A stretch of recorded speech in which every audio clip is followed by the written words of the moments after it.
Hi, everybody. Thanks so much for joining us today. My name is Nicole Lamberson. I trained as a physician assistant, and I'm a member of the outreach team for the film Medicating Normal, and I host conversations like this one today.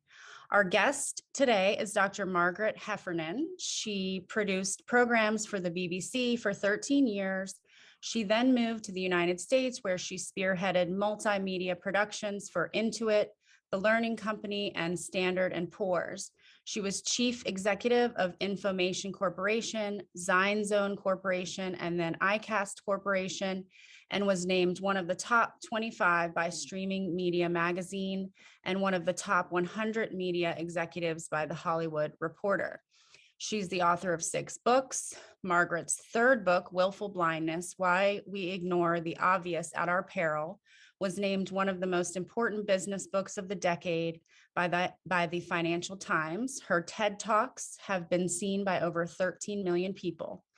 She's a professor of practice at the University of Bath, lead faculty for the Forward Institute's Responsible Leadership Program, and through, Merryck Company, mentors CEOs and senior executives of major global organizations. She chairs the boards of DACS and FilmBath and is a trustee of the Center for Effective Dispute Resolution.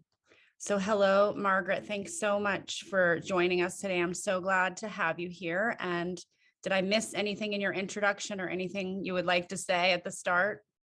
No, not at all. Okay, so I guess we can just jump right in. I wanted to have you today because I read your book, Willful Blindness, and I watched your TED Talk on the topic as well. Before we went live for our audience, we were talking a little bit, and our film Medicating Normal is about the risks and harms of taking psychiatric medication. And when I watched your TED Talk, I thought, oh my gosh, there's some parallels here, and it's important to get into this and sort of uncover what is willful blindness and how is it going on in the world and around psychiatric medication risks. So I guess first, for people who don't know, what is willful blindness? Sure. So willful blindness is a legal term, and I first encountered it when I was writing 2 plays for the BBC about the collapse of Enron Corporation. Mm-hmm. And when the chairman and the chief executive of Enron were on trial, the judge in the case cited the legal doctrine of willful blindness, and he described it as, if there's a situation where there are things you could know and you should know, and you somehow manage not to know, then the law deems that you've been willfully blind because you had access and opportunity to be informed, but you somehow didn't take it up. And I remember when I read that thinking, wow, there is a lot of this around, Mm-hmm. And it coincided with the banking crisis when everybody said they couldn't have seen it coming. And I remember thinking, nah. And I certainly thought in the case of Enron, there were lots and lots of people inside that company who had felt things were going wrong well before the company itself collapsed. Mm-hmm. And suddenly this idea just became like a kind of magnet, around iron filings, like everything I ever knew, kind of attached to this idea. And the more examples I kept coming across, the more I thought, well, how does this happen? And why does it happen? Because, gee, it seems to happen an awful lot. Mm-hmm. And so that's really what drove me to write my book. I mean, I think almost all my books have been motivated by there being something I don't understand. And in a way, doing the research is how I try to understand it for myself. Mm-hmm. And I mean, to this day, the book came out in 2011. It's had a second edition a couple of years ago. I mean, there are cases in the newspaper almost every day. The Volkswagen emissions scandal is a classic example. The Equifax data breach, the General Motors transmission problem, the Boeing problem. I mean, it's all over the place. And the way the stories usually play out in the media is something terrible happens. And then it turns out that there was one bad guy or one person knew, but I mean, basically it all starts out, nobody knew. Then it turns out one person knew, usually a bad guy. Then it turns out actually quite a few people knew. Then it turns out really just about everybody kind of thought there was something wrong. And then people either go into it and try to understand it deeply to fix it, or they think this is too horrifying or too dangerous or too expensive. And they get willfully blind all over again and look away from the problem. Yeah. Okay. That's so interesting. So are all of us guilty of succumbing to willful blindness in our lives at some point? Definitely. And I mean, I wrote in the book about an example of my own willful blindness because I really wanted to make it clear that I was not writing from a place of some superiority, like I'm not willfully blind, but everybody else is, right? And I think I've had reason to think about this a lot, of course, during the pandemic. I think, generally most human characteristics don't persist if they're bad for us from an evolutionary perspective. So that would suggest that this persists because it does some good. And I think the good it sometimes does is it makes situations that otherwise would be unbearable, bearable. So for example, in the pandemic, if you really thought about how many people died and how many people died unnecessarily, it would be almost, it'd be unbearable. The pain would just be excruciating. In my own life, I have to say, I do a lot of work around the climate crisis. And there are times when I've been working on it really solidly for a long period of time, when I just have to look away because it's so frightening that it just becomes impossible to think. Yeah. And so I think willful blindness has this, quasi-beneficial effect, which is if we're going to get through these terrible situations, it's in part going to be because from time to time we just give ourselves a break. And it isn't particularly that we completely forget, but as T.S. Eliot said, humankind cannot bear too much reality. And sometimes there just is too much to bear. Yeah. So is the concept of willful blindness related at all to like cognitive dissonance or like sunk cost fallacy? Is there, Cognitive dissonance is certainly a very big part in it. And I wrote, at length in the book, both about the original experiment that gave rise to the concept of cognitive dissonance, and then the other situations in which, you can see it on a kind of every day. I think there's huge, huge cognitive dissonance around the climate crisis.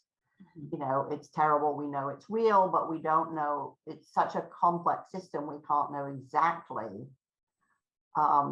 which forests are going to catch fire this summer. We don't know exactly which agricultural crops will be destroyed. And so very often what we'll do is we'll then, go and do something that's from a climate perspective, absolutely catastrophic. We'll buy a bigger car, or we'll book ourselves onto a long haul flight, or we'll buy ourselves a bigger house. And it's really a sort of way of looking away from the problem as a means of making ourselves feel better and more secure in our beliefs. And so we'll do things that are a kind of psychological equivalent, I think, of comfort food. We know it's bad for us, and we know it flies in the face of every single thing we know, but we feel compelled to do it. Okay, so you did a really brilliant TED Talk on willful blindness, and we have a moderator who will put the link to it in the comments for people who want the long version. But for today's purposes, can you give us sort of a summarized version of the Gala Benefield story? Sure, I'm happy to. Gala is one of my all-time heroes. I'm always happy to sing her praises. Okay. So this is a really extraordinary story about a town in Montana called Libby. And Libby is a pretty small community. And there were really two industries there, and one was vermiculite mining and the other was forestry. They're both pretty dangerous industries. And Gala grew up in Libby, and she, at one point in her life, she had a job going house to house and reading people's gas meters. And she was surprised because she found, when she was doing this, she found so many people at home who were still of working age, usually in their kind of late 40s, early 50s, who were men, who were on oxygen tanks. And she thought, that's weird. And she didn't really think much more about it than that. And then her father became very ill and died. And she thought, well, that's really strange because everybody in his family lived to their 90s. And then her mother became ill and died. And she just started thinking there's something going on here. And she started talking to neighbors, and they had similar kinds of experiences. And she spent literally years and years and years trying to get to the bottom of this. And bear in mind, this started before the internet had been invented. So this was pretty tough research. And what she eventually discovered was that all of these people had died of asbestosis. And vermiculite is a form of asbestos. So what was happening is men were going off to work to the vermiculite mines. They were getting covered in the stuff. They were jumping into their cars and driving home. The car was getting covered in it. They brought it home. Vermiculite is often used to insulate lofts, so they brought it home and insulated their houses with it. It's considered to be a good means of improving your soil. So the gardens were full of it. It turned out even the school playground was full of it. This stuff was absolutely everywhere. And it also turned out that the company, W.R. Grace, that owned the mine, were completely aware of this, and they were giving people, their workers, checkups, which appeared to be health checkups, but really were monitoring the progress of this disease in their workers. The firm subsequently declared bankruptcy and then reinvented itself all over again, as is sadly frequently the case. But anyway, nobody in Libby most people in Libby didn't want to know about this. She had, tons of evidence. She got a lot of support from a local Washington state journalist. And what astounded her was the resistance of people in Libby itself. So she managed to get free health checkups and testing for everybody in the town. Lots of people didn't want to come. Some people came to the clinic through the back door so nobody would see them coming. And some people even made bumper stickers saying, I'm from Libby, Montana, and no, I don't have asbestosis. And this was really, she says, because Libby's a pretty tough, the people who live in Libby are pretty tough, stoical people. Mm-hmm. And they didn't like to think of themselves as victims. And they didn't like to think that they'd made a mistake. And they didn't like to think that, well, maybe if they listened to her earlier, more could have been done. Mm-hmm. And so they kind of went in completely the opposite direction in terms of very, very vehement denial. And when I went to Libby to interview Gala and other members of her community, it was absolutely astounding. They are still, the EPA, God bless them, are still trucking the soil out and bringing new soil in order to make this a habitable place. And there are still some people in Libby who are mad as heck at Gala, even though she's provided the means for many of them to have longer lives. Yeah. So she did a public health service by discovering this and telling people, and some people are angry still. Yeah, because it doesn't sit well with their self-concept. Mm-hmm. And I think, one of the important things here is that we all need to feel good about ourselves. We need to feel that we're we make good decisions. We like to think that we're reasonably intelligent, that people can't fool us. And really what Gala's research showed is that W.R. Grace had fooled people and exploited people to an absolutely horrific degree. Yeah. So that's sort of where the tie-in comes here with our film, and namely because so many of us who took psychiatric medications and who were badly damaged by them, we shout from the rooftops. We try to do this public health service and tell our stories. There's even black box warnings on some of these things. But I notice, when I tell my story, friends, they don't want to hear it. If you post about it on Facebook, nobody wants to read the article that you're putting. Medical doctors, when I go to them and say, this medication harmed me, and there's an entire group of people on the internet who are saying the same thing, like benzodiazepines, they've been in the literature causing injury to people since, they've known about it since the 60s and 70s. Here we are still in 2022, and you can go to the doctor and they can say, that doesn't cause that. That's not possible. And so, I just heard your TED Talk and thought of the parallels between these types of medical injuries. We know pharma has a long history of knowing things and hiding them, and people coming forward later. I mean, we've all seen the ads on television 10 years after some novel thing comes out, and it says, if you took this, call this injury attorney, So why do you think, though, like when I started thinking about this and I started telling my story, and I was met with so much resistance from family members, doctors, everybody, friends, I started thinking about like human beings and how we operate. And when I buy a car, for example, if the airbags go bad and Toyota sends me a recall notice, like I'm happy about that. I'm glad they told me. Or when I'm shopping for something on Amazon and there's a bunch of bad reviews, I'm not going to buy it. I take that into consideration because I don't want this like lemon, So,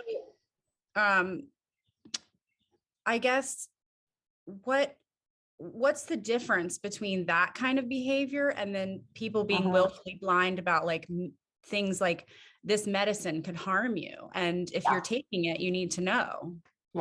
Yeah, it's really interesting because I recently was reading Empire of Pain, which is about the OxyContin scandal, and there's a woman in that book who becomes really horribly addicted. And she knows she's being horribly addicted, but she works for the company. And at no point will she say anything about it. And in fact, will suppress information, that comes into the company questioning the validity of this drug. So you're quite right. There's a great deal of this kind of behavior around medicine. And it's a particularly potent area of willful blindness because on the one hand, of course, you have a situation where you have a lot of people who need to believe in their physicians and they need to believe in the medicine that they're taking. And they can become quite dependent on those relationships. And you also have a situation where there is a gigantic amount of money to be made and a gigantic legal defense in front of most pharmaceutical companies. So on the one hand, you have a very strong bunch of people who are very determined to try to keep negative information as quiet as possible. And a lot of quite vulnerable individuals who feel very anxious lest they place their faith in the wrong people or the wrong treatment. And so it's very fertile ground, I think, for willful blindness. On the part of the patients, of course, there's usually a very deep desire to get better. And therefore, we know this for the placebo effect, which is you can give people things that are nothing and they get better. So that's a very powerful impulse. And I think also we really want to have great faith in our physicians. And our physicians themselves want to feel that they are good people. I mean, there's another story in Willful Blindness, as you know, about a physician in Oxford who studied the very rising rate of childhood cancers in the UK after the Second World War, and deduced quite quickly and pretty easily that this was due to the rising incidence of pregnant women being x-rayed when they were pregnant. Yeah. And it was 25 years before either the UK or the American medical associations stopped this practice. So, I think that's another story where there's just, doctors can't believe that they're doing something bad because they went into medicine to do good things. And patients want to believe that their doctors are kind of miracle workers, really. I think there's also, I would have to say, I mean, I'm American by birth. I left America when I was 8 and I lived in Europe most of my life, but I go back and forth quite a bit. I think there's also in the United States, coming to the topic of your film, a deep medicalization of human behavior. And I noticed this in particular when my son went to college in the United States, that it seemed like everybody had something. Everybody had some kind of mental condition. Now, I am not saying at all that there's no such thing as mental illness. There absolutely is. And it's terrifying, and millions of people suffer severely from it. But he and I were both astonished by the degree to which mildly eccentric behavior could be medicalized, while slightly strange habits might be medicalized. And I think that, part of what that implies is a sense that there is such a thing as normal. And if you lie outside of that, well, clearly something's wrong with you. And if something's wrong with you, well, wouldn't you want to fix it? And I don't think that's unique to the United States, but I think it's much more pervasive in the US than I have seen anywhere else in the world. And I have to say, I think a very significant part of that is simply because there's a huge amount of money in it.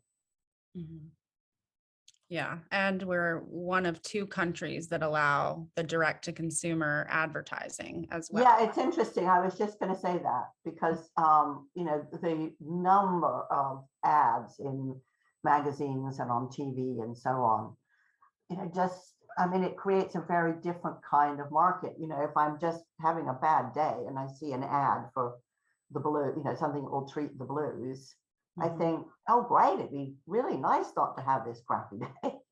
Yeah. So, and that's really tricky because it catches people at their most vulnerable. And sometimes it's great because that means you can help them, but sometimes it just means you're going to make some more money. Yeah. Yeah. So why do we prefer ignorance? What are we so afraid of? Well, I think we're very afraid of losing faith in ourselves, confronting the fact that maybe we've made a mistake. I think that's really clear in the Libby Montana situation. If we have an image of ourselves, as I think most people in Libby do for good reason, as kind of strong and competent, then these facts that challenge that persona feel really, really uncomfortable. So I either have to change myself or I have to deny the fact. And so I change myself. So I think that's part of it. I think we all sometimes succumb to the thing of, well, don't think about it and it'll go away. And the thing is that sometimes when you stop thinking about it, it does go away. I quite frequently wake up in the morning with a sore throat and, after breakfast, it's gone. So that becomes a kind of mental habit because after all, if every single thing that disturbed us, we fixated on, we couldn't function. Yeah. We all want a quiet life and we're very, very conflict averse in general. which is if I start to think, for example, that the medication I'm on isn't appropriate, what am I going to do? Well, I may do some research. I may find out even more reasons why it may not be appropriate. But sooner or later, I'm going to have to go to my physician, and we're going to have at least a discussion about it. But in my head, it's an argument. Mhm. Well, not many people like arguments, and not many people are very skilled at having them. And so it's very easy to go from thinking, I'm not very happy with this medication, to I'm going to have to go and talk to the doctor about it, to, yeah, but he or she knows more than I do, to, he's not going to believe me, or he's going to think I'm stupid, or she's going to think I'm just a real pain in the neck. Mhm. And I don't want any of those things to happen. So I don't do anything. It's so Yeah. much easier to do nothing and to just do as I'm told. And of course, if I've placed faith in the physician, then I may come up with all sorts of other arguments, which is, well, maybe it takes time to work, you know, or maybe I am getting better, I just haven't noticed. And all sorts of things, you know, happen. So that in the end, the path of least resistance is to do nothing. So it takes a lot of confidence or desperation to go and have the discussion. Yeah. So when we choose willful blindness, then how dangerous can it be? Well, I mean, it can be catastrophic. You know, I interviewed one of the victims of Madoff, Mhm. who himself had been in banking. And and he lost all his money, but he had recommended this form of investment to many members of his family. So he was poor and guilt stricken. And I noticed something in the paper the other day that talked about how many of Madoff's victims, in fact, have committed suicide. So willful blindness can be really catastrophic. On the other hand, you know, if you go back to the example of Gala Benefield, Gala's determination to look facts in the face, you know, has given her a longer life, has given, you know, hundreds of people in Libby, Montana a longer life, and much better support when they become ill.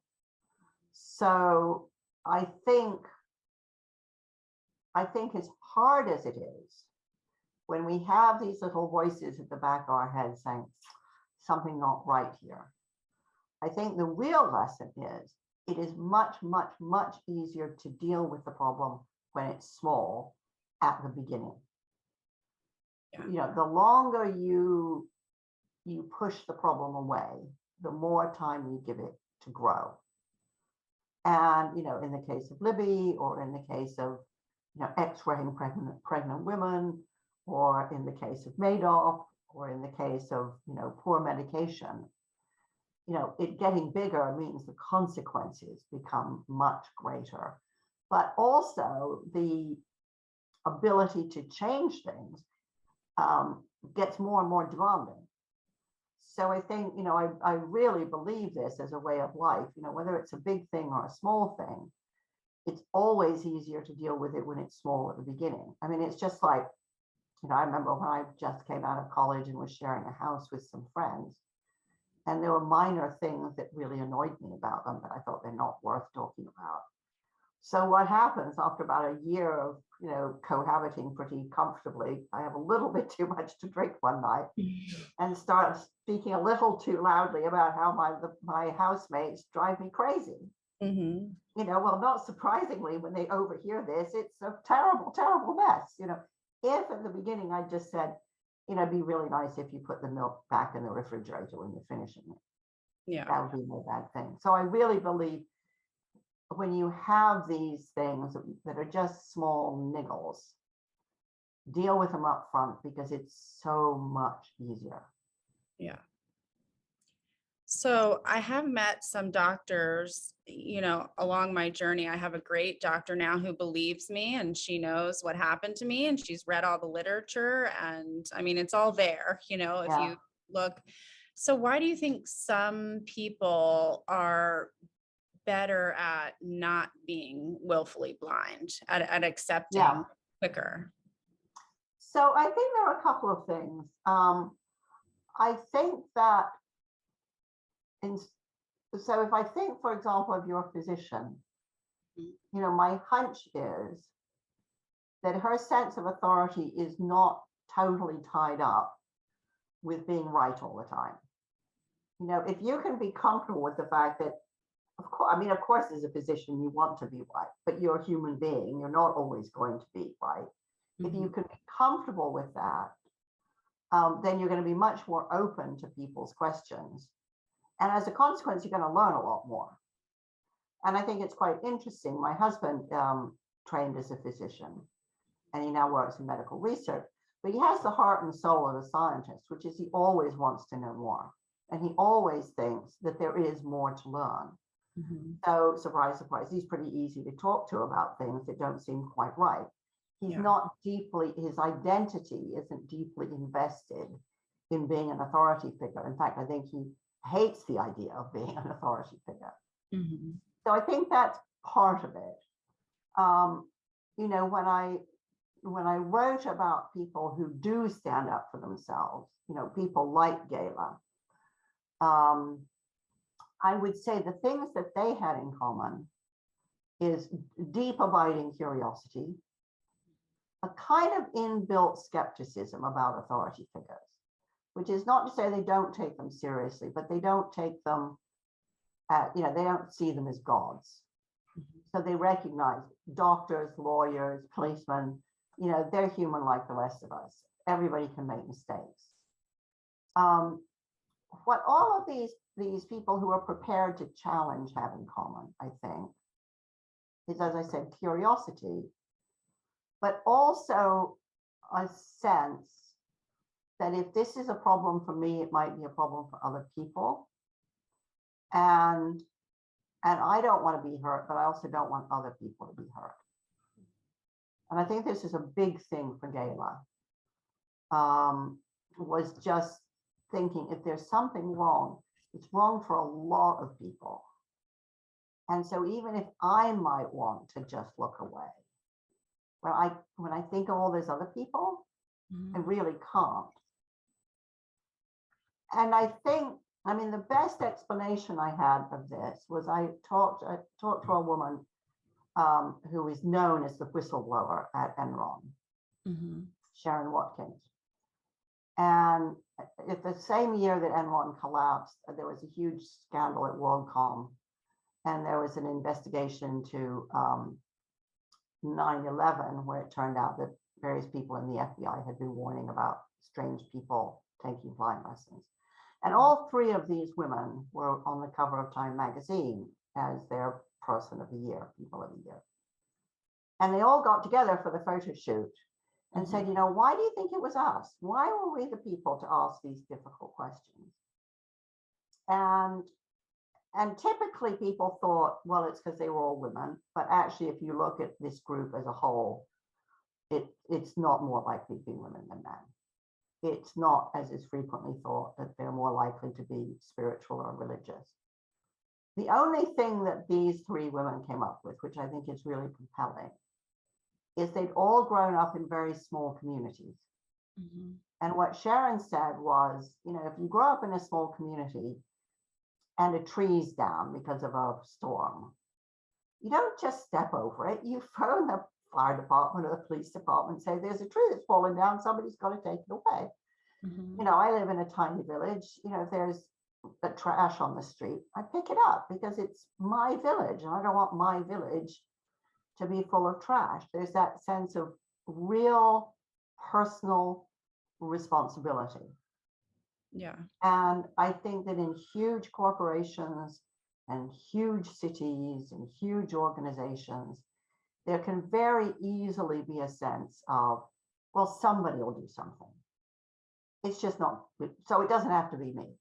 I mean, if thousands of people have this problem, well, out of those thousands, somebody can do something. So it doesn't have to be me, because there's going to be somebody. And of course, the problem is that sometimes there isn't anybody, because everybody thinks somebody else is going to do it. Mm-hmm. Yeah, well, and whistleblowing comes with a lot of responsibility. I mean, just me telling my story publicly, I have to admit that I took psychiatric medications. I have to admit that I was injured by them. People stigmatize that kind of thing. They don't want to hear the message. It can make your life harder to be a whistleblower too. And so I can understand, you know. Well, I think also there's a lot of mythology around whistleblowers. There's a sense, that they're slightly crazy, that they're extremists, that they're anti-authoritarian. And I must say, having waded through the gigantic academic literature on whistleblowers, none of this is true. Mm-hmm. That whistleblowers typically start out as people, I mean, in the workplace, for example, as people who are very, very dedicated to their organization. Mm-hmm. And when things go wrong, do want to fix it, which is why they speak out. And if they become a little kind of overwrought over time, it's because nobody listens to them. Mm-hmm. But they don't start out wound up. They start out wanting to make a contribution, wanting to do the right thing, and wanting to do good for lots of people. And, I do a lot of work with companies now in terms of how they should deal with whistleblowers. And I say, for goodness sake, listen to them. The cost, the risk of them speaking up is so great. Nobody's going to do this for fun. So so all the burden of risk is on them. You have got to pay attention. Because nobody's doing this lightheartedly. Right. So in the book, you talk about three things. You talk about information overload, you talk about fatigue, and you talk about money. Mm-hmm. How do those three things influence willful blindness? Yeah. So information overload, it's really mostly experienced by most of us all day, every day as multitasking. And the truth of the matter is your brain cannot multitask. You literally cannot think about two things at once. Mm-hmm. And so what we're in fact doing when we think we're multitasking is we're switching very quickly from one task to another. And the problem with this is that between task one and task two, you're not thinking about anything. So that's what we would think of typically as a blind spot. And so if I'm talking to my son on the phone and I'm driving, my brain's toggling really, really fast between road and phone and road and phone and road and phone and road and phone. And sometimes when it's just nowhere in particular, something happens, and that's why I crashed my car. Right? Mm-hmm. That's why texting while driving is illegal in most places, because you actually cannot be looking at your phone texting and looking at the road and thinking about both of these things at the same time. So there's a very finite limit to what we can do at any one point. And multitasking is deeply implicated in most accidents, because we think we can keep all these, juggling all these things in our brain, and we absolutely cannot. So that's a very big deal. Fatigue equally is implicated in just about every industrial accident and in many, many, many car crashes. And what happens is beautifully illustrated actually by a very simple experiment that psychologists have done, where they take a bunch of college students, because that's who academic psychologists experiment on, right? Mm-hmm. And they let half of the students stay up all night, and they let the other half of the students have enough vodka to take them over the alcohol limit. And then they put both groups on driving simulators. Mm-hmm. And of the two groups, by far the most dangerous are the students who've been up all night. Mm. That's just missing one night's sleep is leaves you in a cognitive state equivalent to being over the alcohol limit.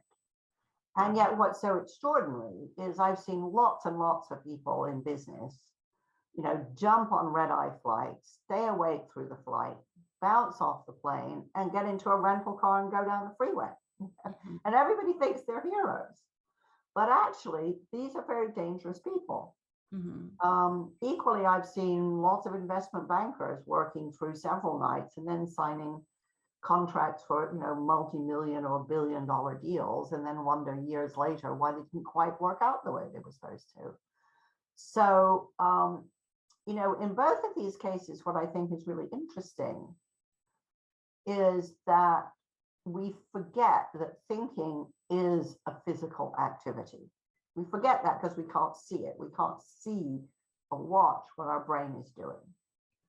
But to the degree that we don't keep our brain in a good state of fitness, we can't do what we need to do very well.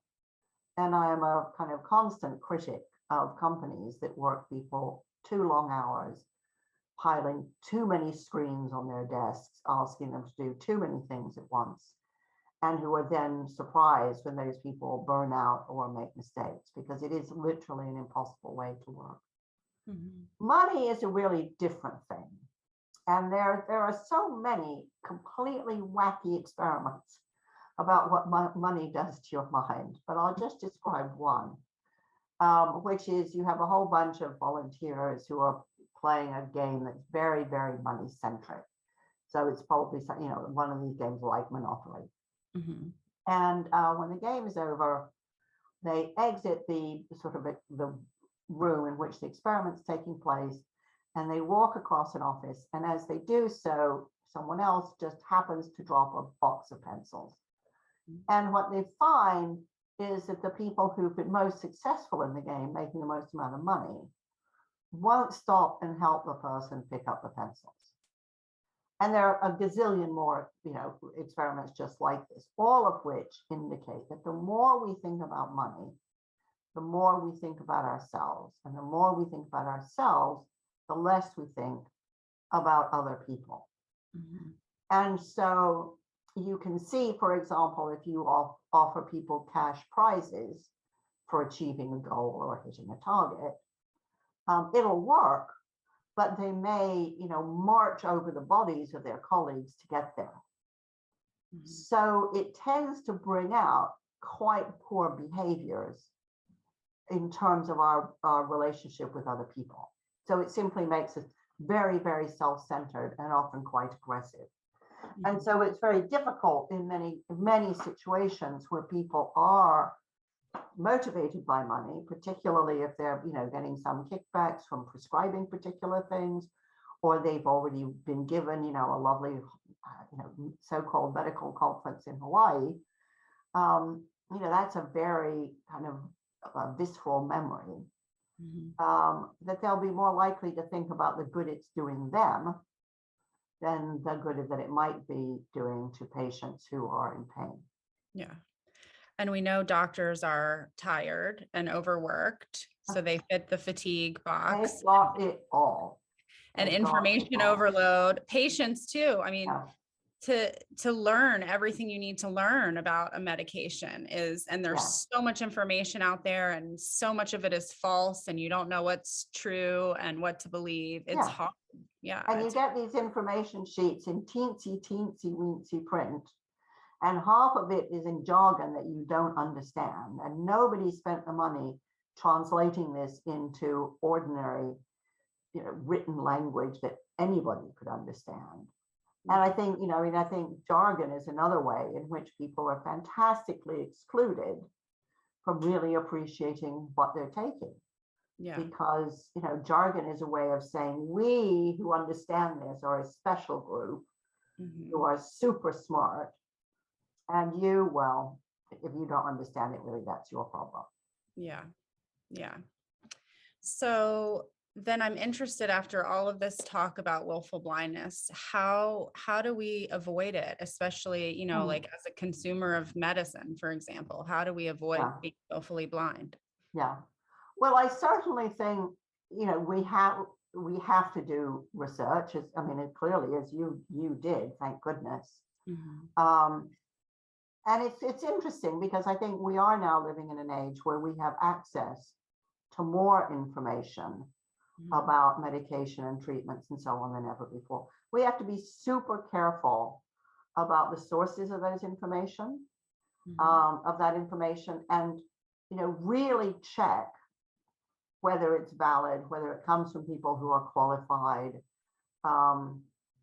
Is it just one person talking about their issues, or is there some kind of valid group of people that can confirm it? So I think we have to take responsibility for our own health.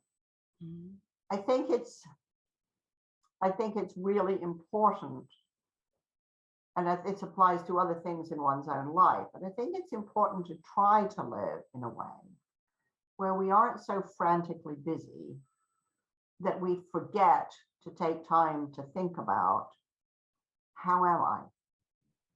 People ask us this all the time, and we always answer without even thinking about it. I'm fine. Good. Yeah, I'm fine. I'm great. Great. Yeah, great. How are you?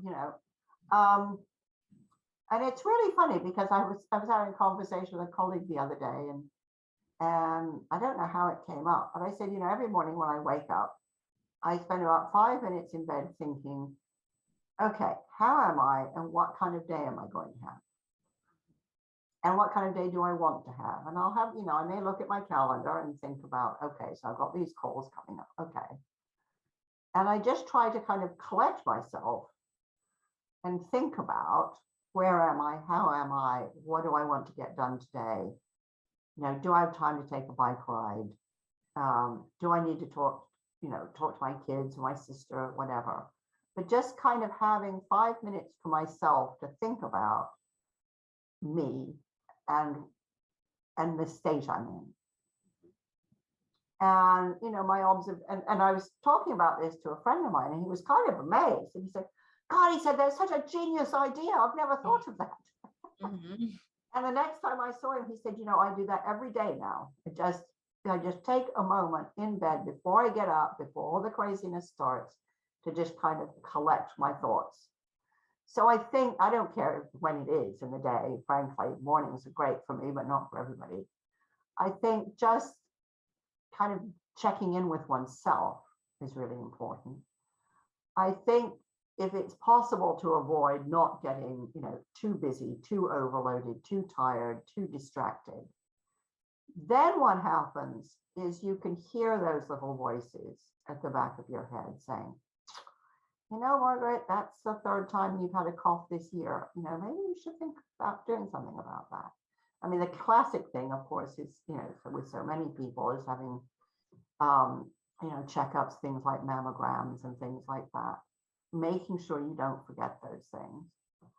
And just listening to that little inner voice of yours, which if you give it some peace and quiet, you can hear it. I think the other thing that's really crucial is having friends with whom you feel it's safe to discuss these things, because it's very hard to think, and it's really hard to think alone. And in the case of Gala, she had her family members to talk to. In the case of other whistleblowers that I've interviewed, that it's usually family members, but sometimes it may be a colleague, but just someone to whom you can say, I don't know the answer here, but I'm just a bit worried about such and such. And sometimes they may give you information that tells you don't need to be worried at all. And sometimes they may say, yeah, I'm a bit worried about that too, if it's something at work. Or they may say, yeah, you've lost a lot of weight lately. And you'll think, wow, I hadn't even noticed. But having a sounding board, I think, is absolutely essential. And this has been really hard during the pandemic with all the lockdowns and things like that. Yeah. But I think, it's hard in one's own head to know, am I taking this too seriously? Am I making it too big a thing? Or am I being willfully blind to it and making it too small a thing? And this is why we have friends, of course, to kind of do a reality check on us. Yeah. And we all need that. Yeah. Well, you said one great thing in the book that I really loved, and you said that we should seek out dissenters in our friends and colleagues. Yeah. And I thought, yes. But when you are the dissenter, a lot of people think that you're kind of nutty or crazy, Yeah. or they don't want to hear it at first. So why do you think we should seek out these people? Well, I think we should seek these people out because they usually have something to tell us. But also because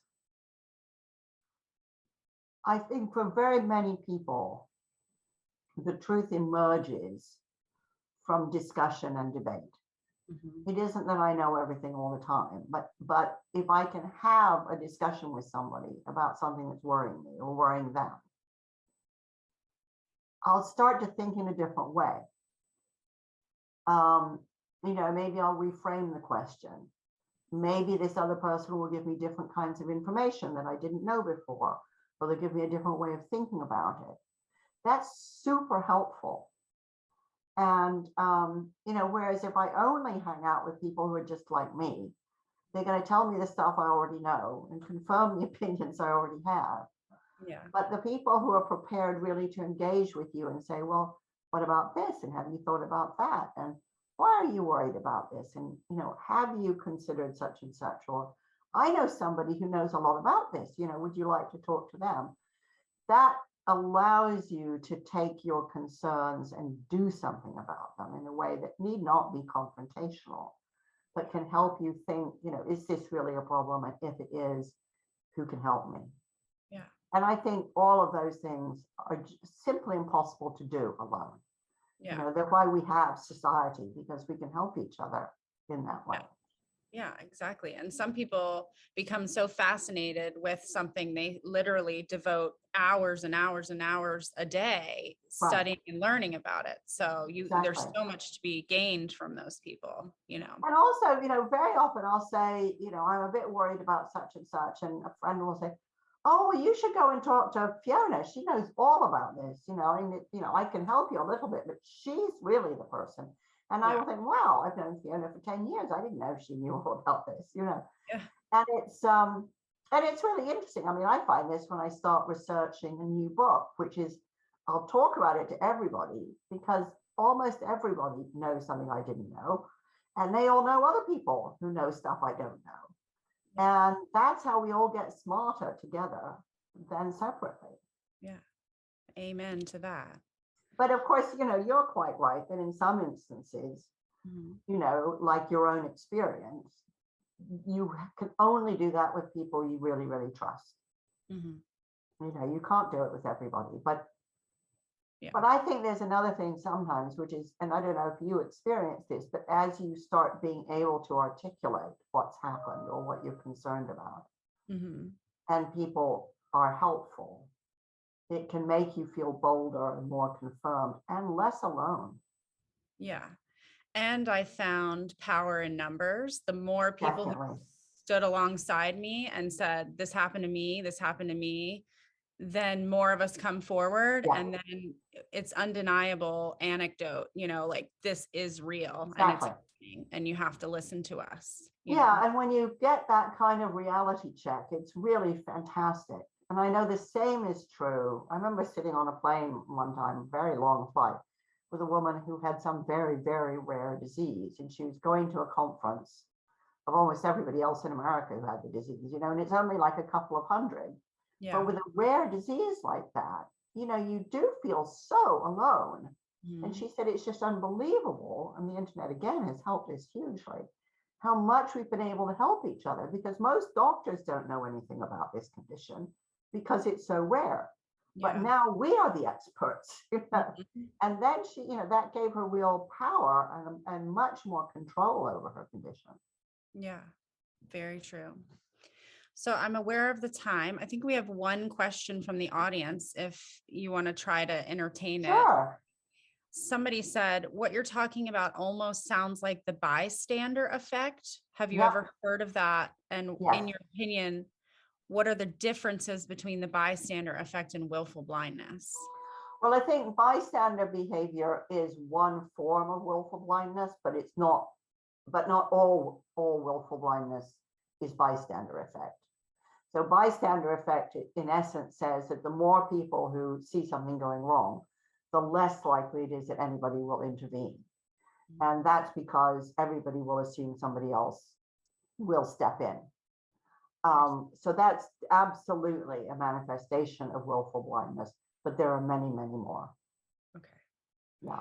Got it. Yeah. Well, But there's definitely a lot of it around. yeah. Oh, yeah.